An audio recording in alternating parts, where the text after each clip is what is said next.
مکہ شریف کے ویران علاقے کی طرف چلا گیا اور اس ابن ہارون کو ڈھونڈنے لگا۔ بالآخر ایک دیوار کے پیچھے میں نے ایک شخص کو دیکھا۔ میں نے جان لیا کہ یہی ابن ہارون ہے۔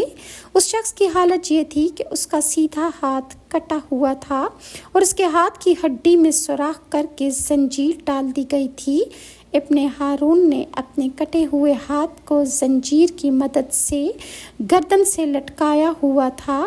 اسی طرح اس نے اپنے قدموں میں بھی بیڑیاں ڈال رکھی تھیں اور وہ مشغول عبادت تھا۔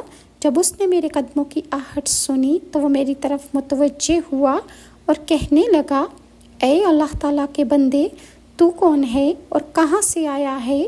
میں نے کہا کہ میرا نام مالک بن دینار ہے اور میں بصرہ کا رہنے والا ہوں۔